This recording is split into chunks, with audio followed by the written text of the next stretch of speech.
Well, first of all, thank you so much for sitting down and taking the time to talk through this. It's obviously been a pretty tricky 6 months, sort of, with the media raking over what has gone on within Number 10. First of all, lots of people in Number 10 did end up catching COVID in that first period, but no parties were alleged to have happened during that first tight lockdown. Yes, that's right. It was incredibly dour for the first period at least. And people, working close to the policy were, completely consumed by that. And very little by the way of parties or fun was actually taking place in that initial 3-month period. But something changed. Yes, I believe something changed. I think lots of people caught COVID at the same time, round about the time the Prime Minister got it. So people knew what their status was in relation to COVID. Principally that everyone had had it, or seemingly had caught it, or been in close proximity to it. So, additionally, I think very shortly afterwards, we were being tested every day. They converted 2 meeting rooms, whereby everyone went up to test every morning, so people knew. And this was at a time when very few people could actually get tests. So to some extent, the sort of nerve centre of government felt a bit different from the rest of the country. You were already getting all of these tests when the rest of the country wasn't. And Yes. did that sort of create a bit of a bubble, a bit of a special bubble within the area? Yes, it did. And eventually we got antibody tests to test whether we'd already had COVID. And at that time, the prevailing consensus was that if you had COVID once, you couldn't get it again. So it did kind of give us an air of invincibility. We thought we all had natural immunity. And then moving forward, when, for example, that first garden party took place, did anyone think something was wrong with that? Or did it seem, looking at the pictures of Hampstead Heath and of everywhere else around the country, did it seem like that's what everyone was up to? I remember the weather being really nice at that time, and it was kind of your natural inclination was to go outdoors. And it was much harder to spread outdoors. We were having meetings outdoors because, it's a poorly ventilated building, so having drinks outdoors felt like an extension of work, really. And I wonder, thinking about how sprawling the complex Yes. of Downing Street is, would people in one part know what's going on in another part? Is there a differentiation between certain groups that were more social and others that weren't?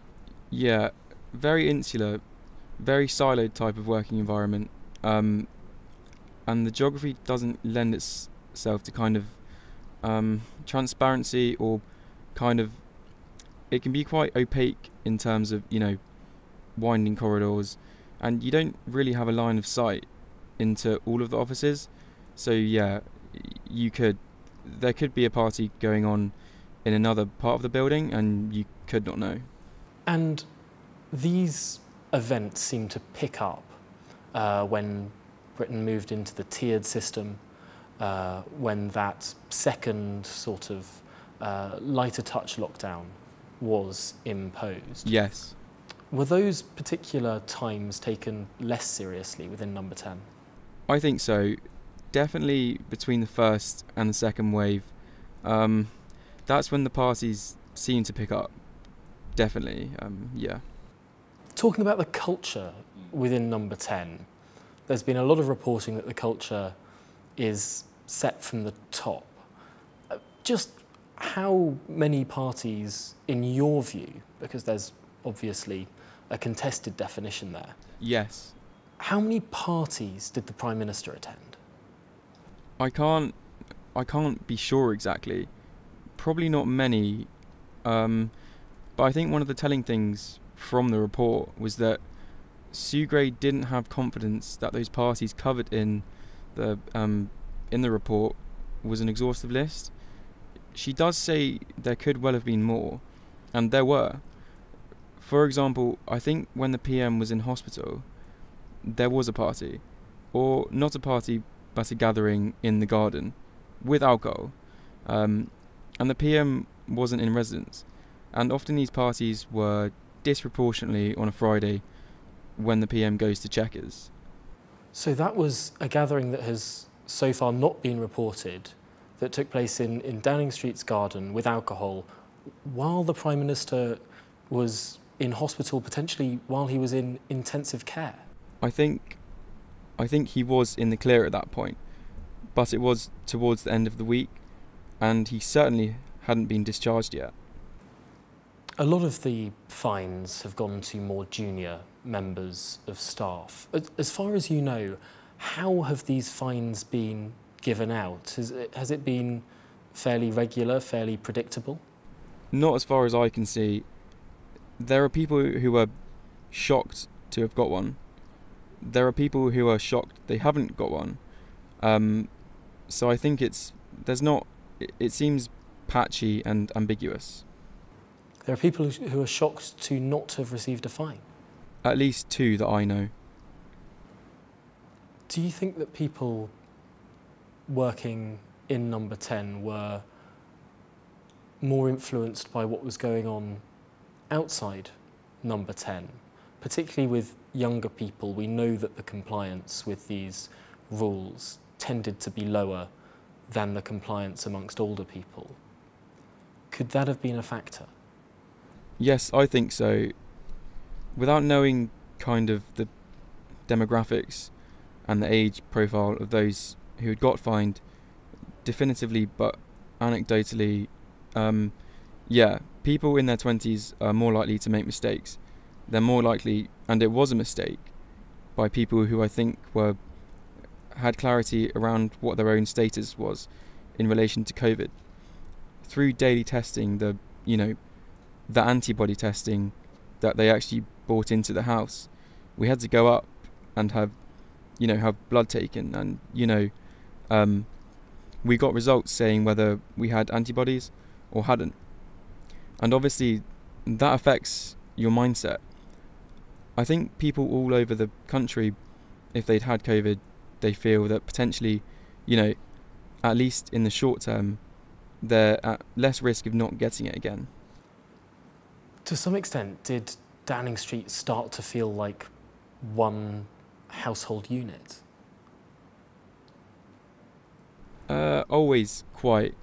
I think disparate in many ways. Different teams working, as I say, because of the geography, so kind of sparse and far-flung. People could be working. You didn't always see people, but certainly the press office. We did get to know who was in the building, and it was a pretty regular pattern of who was in and who was out. You have to remember, the whole of the country was locked down, so we were walking in, empty tubes, empty roads, empty trains. It felt like a complete ghost town.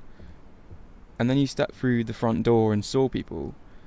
I think that was particularly hard for people who live alone, younger people that live alone in small flats. A lifeline, really, for those people. So it doesn't surprise me that some may have got carried away with it and, used the experience and unique time that was. And yet, younger people who lived in small flats, potentially elsewhere in the country, who didn't work in government, weren't able to have that lifeline during that period. Do you think that the Prime Minister should have cracked down on the more junior staff who were seeing it as a lifeline? Should he have been harsher, or was it right that people should have been allowed to have a bit of loose time during this period? It should have been stopped, I think. Just given the hypocrisy and the double standards, I definitely think it should have been stopped. Could it have been stopped? Not without... It's really hard to say, looking back, retrospectively, looking back at such a mad time. We're trying to retrofit, hypotheticals, and we're trying to understand at the time that was incomprehensible for many of us. No one went to a school of pandemic. no one had any training of what to do for a pandemic. It kind of just arose and we had to deal with it.